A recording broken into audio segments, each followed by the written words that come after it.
जय हिंद दोस्तों। आज बायो का टॉपिक है ब्लड यानी परिसंचरण तंत्र से जितने भी क्वेश्चन पूछे जाएंगे आपके एग्जाम के लिए अति महत्वपूर्ण ये वीडियो है। तो वीडियो को शुरू से लेकर लास्ट तक देखेंगे ताकि आपको एक भी क्वेश्चन छूट ना पाए। पहला क्वेश्चन जो पूछा गया है, मानव शरीर में वह कौन सी रक्त कोशिकाएं संक्रमण से शरीर की रक्षा करता है। मानव शरीर में जो है वह कौन सी रक्त कोशिकाएं जो है जो हमारे शरीर में संक्रमण से बचाने का काम करेगा। तो डब्ल्यूबीसी जो होता है, श्वेत रक्त कणिकाएं जो होता है हमारे शरीर में जो प्रतिरोधक क्षमता प्रतिरोधक क्षमता का काम करती है। और ये जो हमारे शरीर में जो है बैक्टीरिया या संक्रमण जितने भी बीमारी है उसे बचाने का काम कौन करेगा, या डब्ल्यूबीसी करेगा। डब्ल्यूबीसी वही क्वेश्चन की बात करते हैं, किस रक्त समूह का जो है व्यक्ति यूनिवर्सल डोनर होता है यानी सर्वदाता होगा। तो यूनिवर्सल डोनर जो होगा आपको ओ होता है ना। और लेने वाला कौन हो जाएगा, तो ए बी हो जाएगा। ए बी हो जाएगा। लेने वाला पूछेगा तो ए बी, और दाता पूछेगा दाता ओ राम, यानी ओ याद रखेंगे। अगले क्वेश्चन की बात करते हैं। अगला क्वेश्चन पूछा गया है कि हीमोग्लोबिन मानव रक्त में पाए जाने वाला पदार्थ है जिसका प्रमुख काम क्या है। यह हीमोग्लोबिन जो हमारे शरीर में पाया जाता है इसका प्रमुख काम पूछ रहा है दोस्तों। तो ये ऑक्सीजन परिवहन, ऑक्सीजन ढोने का काम हीमोग्लोबिन करता है। यह क्वेश्चन की बात करते हैं, मानव शरीर का रक्त दबाव समानता क्या होता है, समानता बढ़ जाता है मानव शरीर का। यह वृद्धावस्था में, जो मानव शरीर में जो वृद्धावस्था में जो होता है, जैसे जैसे उम्र बढ़ता जाता है वैसे वैसे ब्लड प्रेशर का दबाव क्या होता है, बढ़ता जाता है। और आपने देखे होंगे अक्सर जो है बूढ़े लोग क्या होते हैं, गुस्से प्रवृत्ति के होते हैं। थोड़ा सा भी बोल दीजिएगा तो गुस्सा हो जाएगा, उनका लगता है ब्लड प्रेशर हाई हो गया है। ये उम्र के साथ ये ब्लड प्रेशर बढ़ता रहता है। एक समान व्यक्ति के जो रक्त का औसत पीएच मान पूछ रहा है, एक समान जो है व्यक्ति का जो है रक्त का पीएच मान कितना होगा। 7.35 से लेकर 7.45 पीएच मान होता है। इसका पीएच मान याद रखेंगे, 7.35 से लेकर 7.45 तक इसका पीएच मान होता है। किसका, ये रक्त का पीएच मान होता है। रक्त समूह यानी ब्लड ग्रुप का खोजकर्ता पूछ रहा है, खोजकर्ता कौन है। तो कार्ल लैंड स्टीनर को ब्लड ग्रुप का खोजकर्ता माना जाता है, कहा जाता है। अगले क्वेश्चन पर आ जाइए। अगले क्वेश्चन पूछे जा रहे हैं, आरएच कारण यानी आरएच फैक्टर जो पूछ रहा है, आरएच फैक्टर का किस जंतु में देखा गया। आरएच फैक्टर जो किस जंतु में देखा गया, ये तो जंतु में देखा गया बंदर नामक जो है रीसस नामक बंदर में देखा गया था। किस बंदर में, रीसस था, इसी से नाम लिख दिया गया, आर जो इसमें नाम रखा गया। ठीक है, तो रीसस बंदर में आरएच फैक्टर देखा गया था। नेक्स्ट क्वेश्चन की बात करते हैं, रक्त एबी, रक्त एबी वर्ग का व्यक्ति किसी भी व्यक्ति के जो है, किसी भी वर्ग के जो होता है, किसी भी रक्त के वर्ग के व्यक्ति का रक्त ले सकता है। तो लेने वाला कौन हो जाएगा, एबी हो जाएगा, लेने वाला एबी होगा। और आपको जो है इसलिए उसको सार्वभौमिक प्राप्तकर्ता बोलते हैं, सार्वभौमिक प्राप्तकर्ता बोलते हैं। और सार्वभौमिक दाता पूछेगा तो ओ हो जाएगा, प्राप्तकर्ता कौन हो जाएगा, एबी हो जाएगा, एबी। तो इस बात को हमेशा याद रखेंगे। अगला क्वेश्चन पूछ रहा है, श्वेत रक्त कणिकाओं का प्रमुख काम क्या है। श्वेत रक्त कणिकाओं का प्रमुख काम क्या है, शरीर की प्रतिरक्षा करना यानी संक्रमण यानी बीमारी से बचाने के काम ये करता है। रक्त के जमने में किस खनिज की आवश्यकता होगा दोस्तों। तो ये जो पूछ रहा है रक्त में जमने के लिए जो है इसमें खनिज की आवश्यकता कौन होगा। तो ये कैल्शियम की आवश्यकता ज्यादा पड़ती है। ब्लड के जमने में खनिज की आवश्यकता होता है, कैल्शियम की होती है, कैल्शियम की होती है। अगले क्वेश्चन की बात करते हैं। अगला क्वेश्चन पूछ रहा है, लाल रक्त कणिकाएं शरीर के किस अंग में नष्ट हो जाती है ना। आरबीसी जो है कहाँ नष्ट हो जाता है, तो ये जो है एस्पिलिन में। इसलिए आपको एस्पिलिन को आपको आरबीसी का कब्रिस्तान कहा जाता है, कब्रिस्तान कहा जाता है। ये भी बात याद रखेंगे। मनुष्य का औसम रक्तचाप जो है कितना होता है, तो 120/80 mmGH होता है। 180/100 120/80 होता है, 120/80 होता है। ये मानव शरीर का औसतम रक्तचाप होता है। अगले क्वेश्चन की बात करते हैं, रक्त किस प्रकार का ऊतक है। तो ये तरल संयोजी ऊतक है, तरल संयोजी ऊतक है ब्लड, तरल संयोजी ऊतक है ब्लड। यदि बात करते हैं एक पिता का रक्त जो है ग्रुप जो है ए है और माता का ओ है, तो उसका संतान का रक्त क्या होगा, चाहे ए हो सकता है या ओ हो सकता है ना। पिता का ग्रुप जो है ए है और माता का क्या हो गया, ओ है। तो आपको जो संतान की ब्लड ग्रुप क्या होगा, ए हो सकता है या ओ हो सकता है, इसमें से दोनों में से कोई भी हो सकता है। अगले क्वेश्चन पर आ जाते हैं। अगले क्वेश्चन पूछा जा रहा है कि रुधिर प्लाज्मा में जो है प्रतिरक्षी प्रोटीन्स किसके कारण निर्माण होता है। जो रुधिर में जो होता है प्लाज्मा में प्रतिरक्षी प्रोटीन का निर्माण होता है, लिम्फोसाइट में होता है दोस्तों। ये जो प्रोटीन जो है लिम्फोसाइट का निर्माण जो होता है रुधिर प्लाज्मा में जो होता है, रुधिर प्लाज्मा में लिम्फोसाइट का निर्माण करता है। लिम्फोसाइट क्या है, तो ये प्रतिरोधी प्रोटीन है। लिम्फोसाइट क्या है, ये प्रतिरोधी प्रोटीन होता है। अगले क्वेश्चन की बात करते हैं। दिल के दौरे यानी हार्ट अटैक के नाम सुने हो ना, तो पहले घंटे को किस नाम से जाना जाता है। जब हार्ट अटैक जब आता है ना, तो पहले घंटे को हम लोग गोल्डन आवर कहा जाता है, गोल्डन आवर कहा जाता है ना। तो जब हार्ट अटैक आता है तो पहले घंटे के समय को क्या कहा जाता है, गोल्डन आवर कहा जाता है, गोल्डन आवर कहा जाता है। मानव के शरीर में रक्त का दबाव कितना होगा, वायुमंडलीय दाब से क्या होगा, अधिक होगा या कम। ऑप्शन में दे देगा कम, अधिक देगा आपको जो है वायुमंडलीय दाब अधिक। तो आपको क्या मारना है, वायुमंडलीय दाब अधिक होता है। मानव शरीर में जो है रक्त का दबाव कितना होता है, तो वायुमंडलीय दाब से क्या होता है, अधिक होता है, अधिक होता है।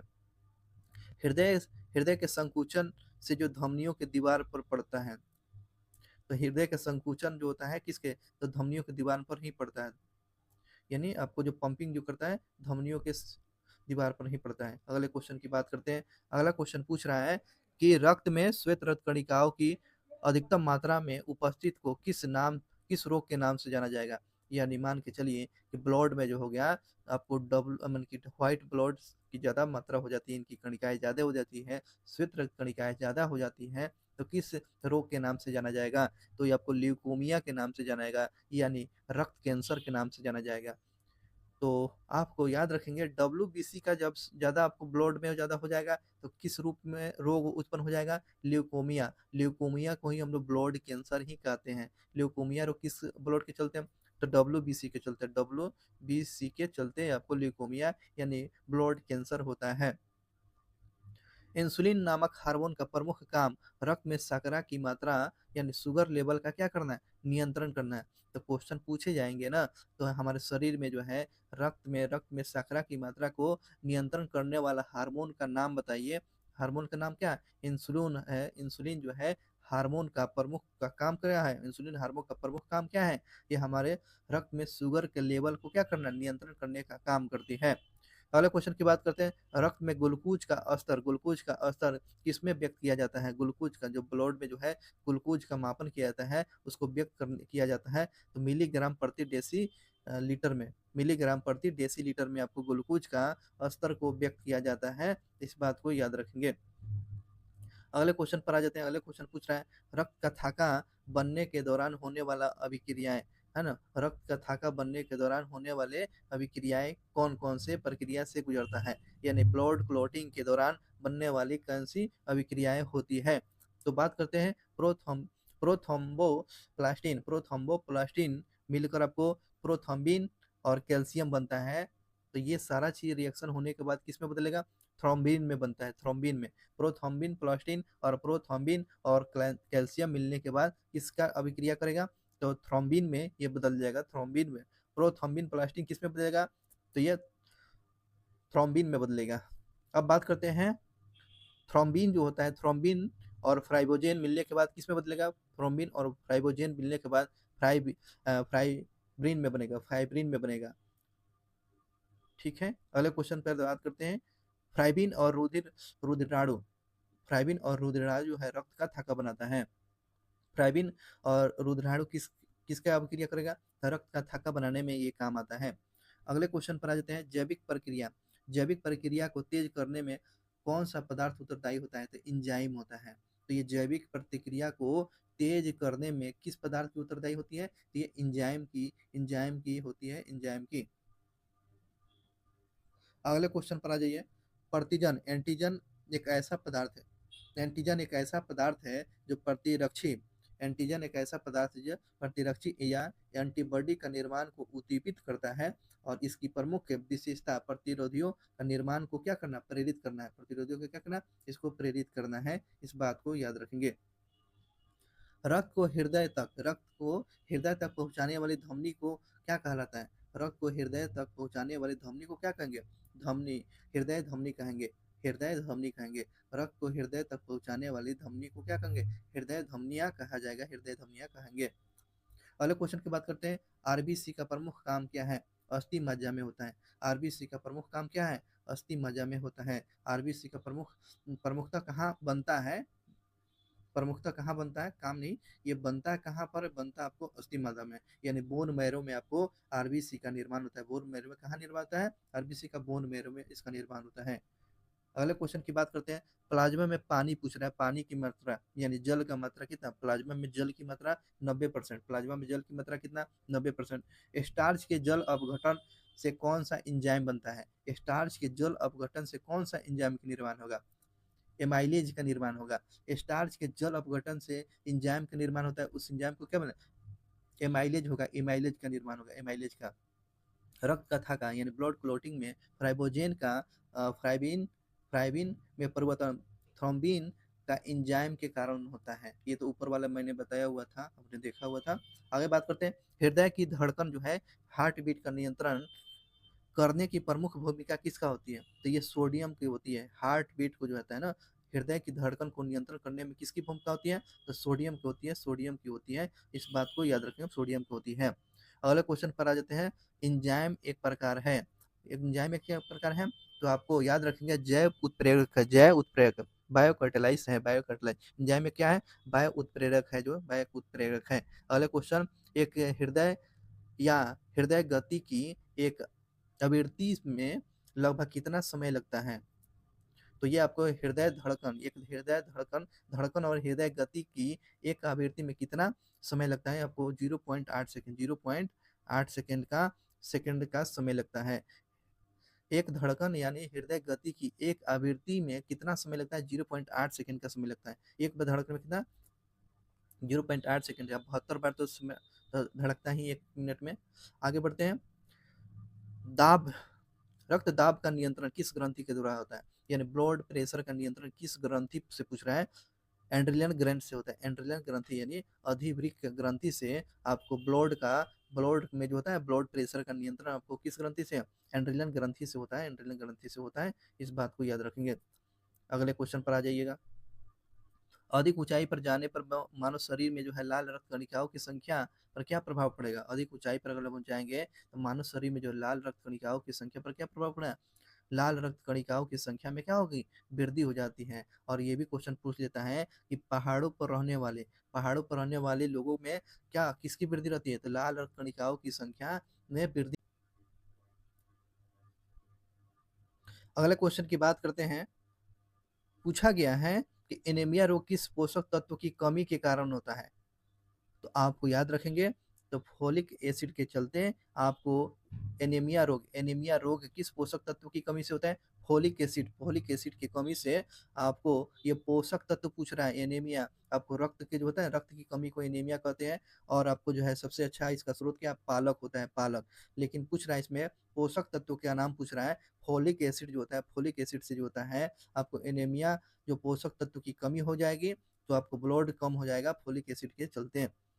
आगे बढ़ते हैं, मानव शरीर में सबसे लंबी शिरा पूछ रहा है, मानव शरीर की सबसे लंबी शिरा का नाम क्या है? जो आपको ग्रेट ग्रेट सेफिनस शिरा जो पैर में उपस्थित होती है, ग्रेट सेफिनस शिरा जो है यह सबसे लंबी शिरा है। मानव शरीर की सबसे लंबी शिरा का नाम द ग्रेट सेफिनस शिरा जो है पैर में उपस्थित होता है, पैर में उपस्थित होता है। इस बात को आप याद रखेंगे।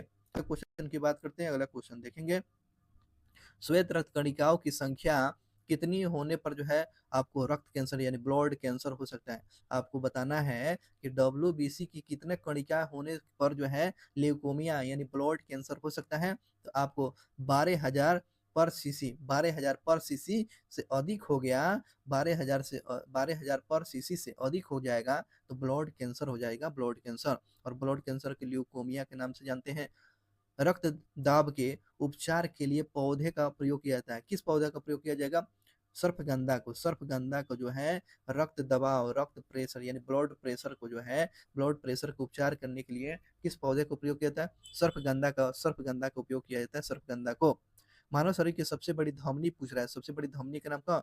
तो आपको महाधमनी, एरोटा, एरोटा जो हो गया आपको सबसे बड़ा, शरीर में जो है सबसे बड़ा धमनी का नाम पूछेगा, महाधमनी, महाधमनी याद रखेंगे। किस अंग में जो है, किस अंग को जो मानव शरीर का रक्त बैंक कहा जाता है, यानी ब्लड बैंक कहा जाता है। ब्लड बैंक किसको कहेंगे, तो स्प्लीन को कहेंगे, यानी तिल्ली को कहा जाता है ब्लड बैंक। अगले क्वेश्चन की बात करते हैं, रक्तचाप, रक्त दबाव मापने के लिए किस उपकरण का प्रयोग किया जाता है, यानी ब्लड प्रेशर मापने के लिए किसका उपयोग करेंगे, स्फेगनो मैनोमीटर का प्रयोग किया जाए। स्फेगनो मैनोमीटर से हमें ब्लड प्रेशर मापा जाता है। नेक्स्ट क्वेश्चन की बात करते हैं, आइए यहाँ पर जो बताए अशुद्ध रक्त का प्रवाह, अशुद्ध रक्त का प्रवाह कैसे होता है, तो हृदय से महाधमनी में जाएगा, महाधमनी से धमनी में, धमनी धमनिया से हो जाएगा धमनिकाय में, उसके बाद कोशिकाएं, कोशिकाएं अंग में। इस प्रकार जो है ये शुद्ध होते रहता है, इस प्रकार जो है अशुद्ध रक्त का प्रवाह होता है। इस प्रकार आपको याद रखेंगे, हृदय से महाधमनी, धमनी से महाधमनी से धमनिया, धमनियाए से हो जाएगा आपको कोशिकाएं में, ये प्रभावित होती है। कैसा, ये आपको संचार ऐसा फ्लो होता रहता है, बहता रहता है, कौन, अशुद्ध रक्त का प्रवाह होता है। अगले बात करते हैं, कोलेस्ट्रॉल की समान सीमा मानव में कितनी होती है, तो कोलेस्ट्रॉल, कोलेस्ट्रॉल जो होता है ना, फैटी वाला जो बात आती है, फैट इससे ज्यादा हो जाती है, तो कोलेस्ट्रॉल समानता सीमा जो मानव में कितनी होती है, तो आपको 150 से लेकर 260 mg प्रति 100 ml होता है। तो कोलेस्ट्रॉल जो होता है मानव शरीर में कितना, तो 150 से लेकर 260, 150 से लेकर 260 mg प्रति 100 ml होता है, ये कोलेस्ट्रॉल की संख्या आप याद रखेंगे। अगले क्वेश्चन पूछा गया है, रक्त समूह AB को सार्वभौमिक ग्राही क्यों माना जाता है, क्योंकि जो होता है इसको सर्वग्राही क्यों माना जाता है, यानी लेने वाला क्यों बोला जाता है, क्योंकि रक्त समूह में प्रतिरक्षी एंटीबॉडी नहीं पाया जाता है, एंटीबॉडी नहीं पाया जाता है, इसलिए आपको AB को सार्वभौमिक ग्राही बोलते हैं, सार्वभौमिक ग्राही बोलते हैं, क्यों, एंटीबॉडी इसमें नहीं पाया जाता है। सर्वदाता तो वो तो है ही, प्रतिरक्षी यानी एंटीबॉडी क्या है दोस्तों, तो एंटीबॉडी क्या है, ग्लाइकोप्रोटीन है, ग्लाइकोप्रोटीन है, एंटीबॉडी क्या है, ग्लाइकोप्रोटीन है, एंटीबॉडी क्या है, ग्लाइकोप्रोटीन है। अगले बात करते हैं, sickle cell anaemia, sickle cell anaemia किस रोग है, किस रोग है की विकृति से हो जाती है, सिकल सेल जो है रोग जो है किसके चलते ज्यादा होने से आपको जो है सिकल सेल बीमारियां हो जाएगा, तो आपको आरबीसी के जो है ना, आरबीसी के संख्या में विकृति, यानी इसमें जो कुछ गड़बड़ी हो जाएगी आरबीसी में, तो ये आपको सिकल सेल बीमारियां हो जाएगा, सिकल सेल इनेमिया नामक सिकल सेल इनेमिया हो जाती है। इस बात को याद रखेंगे। सिकल सेल पूछेगा तो किसके, तो दे देगा ऑप्शन आरबीसी, दे देगा डब्ल्यूबीसी, तो आपको याद रखेंगे सिकल सेल इनेमिया आरबीसी के चलते होता है। अगले क्वेश्चन की बात करते हैं, रक्त परिसंचरण से संबंधित अंग और उसके प्रमुख काम, रक्त परिसंचरण से संबंधित उसके अंग और उसके काम देखते हैं। हृदय से देखेंगे, हृदय जो है रक्त को संपूर्ण शरीर में प्रवाह करने का काम करता है, कौन, हार्ट जो है हमारे शरीर में सभी अंग में खून को पहुंचाने का काम हृदय करता है। धमनिया का काम क्या होती है, तो धमनिया का काम होता है रक्त को हृदय को, रक्त को हृदय, हृदय के अंग तक पहुंचाना, यानी ब्लड को हृदय को पहुंचाने, ब्लड को जो है ये खून को जो है हृदय में पहुंचाता है, कौन, तो खून को जो है हृदय में पहुंचाएगा, तो ये धमनिया पहुंचाएगा। हृदय का काम क्या है, सब सभी जो भाग में शरीर के, यहाँ पर सभी शरीर में पहुंचाएगा, सभी अंग में पहुंचाएगा। आपको धमनिया हो जाए क्या, तो हृदय में पहुंचाने का काम कर देगा। और सिराएं का काम क्या होती है, तो रक्त शरीर से, शरीर से हृदय तक पहुंचाना, शरीर से हृदय तक पहुंचाने का काम करता है, ये भेन होता है, ये देखते हैं ना, शरीर से जो है हृदय तक पहुंचाने का काम करता है। अब कोशिकाएं जो है क्या होती है, कोशिकाएं आपको धमनी और आपको शिरा के जो है रक्त का सम्मिलित रूप है आपको कोशिकाएं। इस प्रकार ये बातें याद रखेंगे। तो ये धमनी का काम क्या है, तो ये आपको रक्त को हृदय, हृदय के अंगों में पहुंचाना, हृदय के अंगों में पहुंचाने, यानी हृदय में पहुंचाने का काम क्या, धमनी के हो गया। और शिरा में पहुंचाने यानी शरीर के अंग में, है ना, स से शरीर है, स से शिरा, तो शरीर से हृदय तक पहुंचाइए, तो आपको शिरा का काम हो गया। आगे बढ़ते हैं, अगले क्वेश्चन पूछा गया है कि एस एस री रिसैरपिन, रिसैरपिन, रिसैरपिन नामक जो औषधि का नाम है, क्या है, रिसैरपिन जो है एक औषधि का नाम है जिसका उपयोग किया जाता है, किसमें किया जाता है, रिसैरपिन, रिसैरपिन का उपयोग जो है एक औषधि है जिसका उपयोग होता है रक्त, उच्च रक्तदाब को जो है कम करने के लिए, रिसैरपिन जो होता है यानी हाई ब्लड प्रेशर को कम करने के लिए रिसैरपिन, रिसैरपिन, रिसैरपिन का उपयोग किया जाता है, रिसैरपिन का उपयोग किया जाता है। अगले क्वेश्चन की बात करते हैं, वो कौन सी कोशिका प्रतिरक्षी यानी एंटीबॉडी का उत्पादित करती है? लिम्फोसाइट। एंटीबॉडी यानी प्रतिरक्षी का निर्माण करती है कौन? लिम्फोसाइट करती है, लिम्फोसाइट। अब जो बात करते हैं, रक्त में जो है उपस्थित प्रमुख तत्व कौन कौन सा है? चलिए बात करते हैं रक्त में जो है प्रमुख जो तत्व कौन है। तो रक्त प्लाज्मा की बात करते हैं। रक्त प्लाज्मा तो हल्के पीले रंग का पदार्थ है, तरल पदार्थ है। रक्त प्लाज्मा का रंग पूछ लेता कैसा होगा? हल्का पीले रंग का। रक्त प्लाज्मा का जो रंग पूछेगा कैसा है? हल्का पीला रंग का। एल्बोन एल्बोमिन का जो है, एल्बोमिन जो होता है अस्टोमोटिक अस्टोमिक अस्टोटिक है, दबाव अस्टोटिक जो है दबाव उपस्थित होता है। तो आपको एल्बोमिन जो है अस्टो अस्टोटिक प्रेशर उपस्थित रहता है, इस बात को याद रखेंगे। अगले क्वेश्चन की बात करते हैं, ग्लोब्यूलिन का क्या है? तो ये संक्रमण रोगों से जो है रक्षा करने का काम करता है। संक्रमण रोगों से रक्षा करने का काम ग्लोबोल्यूलिन का काम है।